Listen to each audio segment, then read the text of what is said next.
শীতের মৌসুমে আসলেই সিলেট বেল্টে ডাকাতদের তৎপরতা বেড়ে যায়। আর সাম্প্রতিক সময়ে বাংলাদেশের সার্বিক পরিস্থিতির কারণে এখন যারা অপরাধী চক্র আছে, অপরাধীদের এদের মনোবল বা সাহস অন্য সময়ের তুলনায় একটু বেশি বলে আমাদের কাছে মনে হচ্ছে। এই এলাকায় গত কয়েকদিন ধরে ডাকাতের উৎপাত মারাত্মকভাবে পরিলক্ষিত হচ্ছে। বিভিন্ন জায়গায় ডাকাতরা গোপনে সংগঠিত হচ্ছে, এরকম তথ্য আমাদের কাছে ছিল। আজ থেকে 4 দিন আগে আমরা বিশ্বনাথ বাইপাসের এখানে আমরা রাতের বেলা আমাদের পুলিশ মোতায়েন করেছিলাম। সেদিন আমাদের কাছে একটা নির্ভরযোগ্য তথ্য ছিল, ডাকাতরা আমাদের জেলার বিভিন্ন থানায় কয়েকটা বাড়ি রেকি করেছে, সেখানে ডাকাতি হতে পারে। তো আমরা সেদিন আমাদের থানা এলাকাগুলোতে নিরাপত্তা জোরদার করি এবং যে জায়গায় ডাকাতরা সংগঠিত হওয়ার কথা ছিল সেই জায়গায় আমাদের স্পেশাল টিম মোতায়েন করি। তো সেদিন রাতে ডাকাতরা আমাদের এলাকায় ডাকাতি না করে দক্ষিণ সুরমা থানা এলাকায় এক চেয়ারম্যানের বাড়িতে ডাকাতি করে। পরে আমাদের টিম ওখানে উপস্থিত ছিল, এরা তাদেরকে তাড়া করার পরে ওখান থেকে একজন ডাকাতকে অনেকটু তাড়া করে দক্ষিণ সুরমা থানা একটা পেট্রোল পাম্পের কাছ থেকে গ্রেপ্তার করা হয়। সেখানে দক্ষিণ সুরমা থানার একটা টহল টিম ছিল, তারাও সহযোগিতা করে, পাবলিকের সহযোগিতা আটক করে তাকে দক্ষিণ সুরমা থানায় দেওয়া হয় এবং সেদিন সে দক্ষিণ সুরমা থানায় যে ডাকাতিটা করেছে ওই ডাকাতি মামলায় সে এখন বর্তমানে ইন্টারোগেশনে আছে। গতকাল রাতে আবার আমাদের কাছে ইনফরমেশন আসছে যে ডাকাতি করতে পারে, এরকম একটা ইনফরমেশন ছিল, ডাকাতরা আবার সংগঠিত হচ্ছে।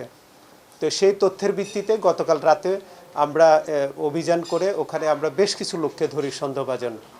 এটা জালালপুর বাজার ছিল, ওখান থেকে আমরা গ্রেপ্তার করি। পরে রাতে আমরা জিজ্ঞাসাবাদ করে ওখানে আমরা 2 জনকে নির্দিষ্ট হয়ে যে 2 জন একেবারেই পরশু এর আগের দিন যে ডাকাতিটা হয়েছে দক্ষিণ সুরমা থানায় ওটার সাথে জড়িত ছিল। তো রাজীব এবং সবুজ নামে 2 জনকে আমরা প্রাথমিকভাবে আমাদের কাছে যখন স্বীকার করে তাদেরকে আমরা তদন্তের স্বার্থে, যেহেতু দক্ষিণ সুরমা থানায় রিসেন্ট ডাকাতি হয়েছে, দক্ষিণ সুরমা থানা পুলিশের কাছে আজকে আমরা হস্তান্তর করেছি। তো রাতের যে অভিযানটা ছিল আমাদের তো মূল টার্গেট ছিল যে টার্গেট যিনি এই দলনেতা যিনি তাকে মূলত আমরা চেজ করতেছিলাম, তাকে যে কোনোভাবে ধরার জন্য। তো গতকাল রাতে আমাদের একটা জায়গার মধ্যে সে কনফাইন্ড হয়ে যায়। তো সেখান থেকে গ্রামবাসীও ওই এলাকাটা পাহারা দিতে থাকে। গতকাল ভোররাতে সেই এলাকাতে মাইকিংও হয়, পুলিশের সহযোগিতায় মাইকিং করে আমরা এলাকাতে মানুষ একটা সতর্ক অবস্থানে ছিল। আজকে সকালবেলায় স্থানীয় লোকজনের সহযোগিতায় ওই এলাকার এই যে জঙ্গলটার মধ্যে তারা উত্তর ধর্মদা, ওখানে যে জঙ্গলটার মধ্যে ডাকাতরা একত্রিত হওয়ার একটা কথা ছিল, ওই জায়গার মধ্যে বন জঙ্গলও পরিষ্কার করা হয়। তো সকাল থেকে লোকজন ওখানে ওয়াচফুল থাকে। তো বিকাল 4টার দিকে ওখান থেকে এই ডাকাত শিপন হাজারি শিপন অথবা শিপন মিয়া ওখান থেকে বেরিয়ে আসে। গ্রামবাসী আর জানে না, গ্রামবাসী যখন দেখে যে একজন লোক জঙ্গল থেকে বেরিয়ে আসতেছে, রাস্তার দিকে আসতেছে, তখন সন্দেহ করে তাকে জিজ্ঞাসাবাদ করে। একজন রিক্সার ড্রাইভার সন্দেহ করে তাকে জিজ্ঞাসাবাদ করছে যে তুমি কোথা থেকে আসলা, গতকাল রাতে থেকে তো এই এলাকার ডাকাত আসছিল, তুমি জঙ্গল থেকে কোথায় বেরিয়েছো।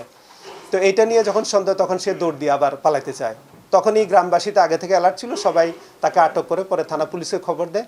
আমরা সাথে সাথে গিয়ে আমাদের সাথে যে ছবি ছিল, তথ্যপাত্র ছিল, সেগুলো দিয়ে তারে জিজ্ঞাসাবাদ করে আমরা শনাক্ত করি যে এটাই শিপন হাজারি অত্র বিভাগের সমস্ত জেলায় ডাকাতি করে, তার সে আন্তজেলা ডাকাত দলের সর্দার। আজকে আমরা বিকাল 4টায় শিপন হাজারি ওরফে হাজারি শিপনকে বিশ্বনাথ থানাধীন উত্তর ধর্মদা এলাকা থেকে জনগণের সহযোগিতায় গ্রেপ্তার করি। গ্রেপ্তারের পর জিজ্ঞাসাবাদে ওই কবরস্থানে তার দেখানো মতো ওখান থেকে 2টা 5 গান, গ্রিল কাটার, টর্চ লাইট এবং 9 রাউন্ড গুলি উদ্ধার করি। আমরা জিজ্ঞাসাবাদে বা এই পর্যন্ত যেটুকু আমরা তথ্য পেয়েছি, সে আমাদের জেলায় এবং সিলেট বিভাগের অন্যান্য জেলায় মিলে 21টি মামলার তদন্তাধীন মামলা এবং বিজ্ঞ আদালতে বিচারাধীন 21টা মামলার আসামি। তিনি আন্তজেলার ডাকাত দলের সর্দার, বিভিন্ন সময় পুলিশের কাছে তিনি গ্রেপ্তার হয়েছিলেন। তার এই ডাকাতি মামলার পাশাপাশি তার বিরুদ্ধে একাধিক অস্ত্র মামলাও আছে। পেশাদার ডাকাত এবং তার পেশাই ডাকাতি। গত প্রায় 10 বছর ধরে তিনি বিভিন্ন থানা এলাকাতে সিলেট মেট্রোপলিটন, সিলেট জেলা পুলিশ, মৌলভীবাজার এই সমস্ত এলাকাটায় তার খুব অভয়ারণ্য। এখানে সে বেশ কয়েকটা টিমের, যেমন মৌলভীবাজারে সে যখন মৌলভীবাজার ডাকাতি করতে যায়, মৌলভীবাজারে তার গ্রুপ আছে। সে যখন সিলেট মেট্রোপলিটন এলাকায় ডাকাতি করতে যায়, এখানে তার একটা গ্রুপ আছে। সিলেট জেলার ফেঞ্চুগঞ্জ, বালাগঞ্জ এবং জকিগঞ্জ, বিয়ানীবাজারে যখন ডাকাতি করতে যায়, এখানেও তার গ্রুপ আছে। তো সে বিভিন্ন জায়গায় যখন ডাকাতি করতে যায়, বিভিন্ন গ্রুপকে, একই গ্রুপকে নিয়ে সব জায়গায় মুভ করে না। মেট্রোপলিটন এলাকায় করলে এখানে তার একটা গ্রুপ আছে, সিলেট জেলার কোনো থানায় করলে সেখানে একটা গ্রুপ আছে, এবং মৌলভীবাজারের গ্রুপ আছে। তো মৌলভীবাজার জেলা গত বছর বেশ কয়েকটা ডাকাতি করেছে। আমরা সেগুলোর তথ্যপাত্র পেয়েছি। আমরা যে মৌলভীবাজার জেলার সাথে আমাদের তথ্যগুলো জিজ্ঞাসাবাদ করব। আর এই সংক্রান্তে আমরা তার বিরুদ্ধে আজকে একটা অস্ত্র মামলা এবং ডাকাতি প্রস্তুতির মামলা বিশ্বনাথ থানায় রুজু হবে। তাকে বিজ্ঞ আদালতে পাঠিয়ে আমরা আগামী দিন রিমান্ডে এনে জিজ্ঞাসাবাদ করে তার যে সমস্ত সহযোগী আছে ওই সমস্ত সহযোগীদেরকে গ্রেপ্তার করার জন্য আমরা তদন্তপূর্বক ব্যবস্থা নিব।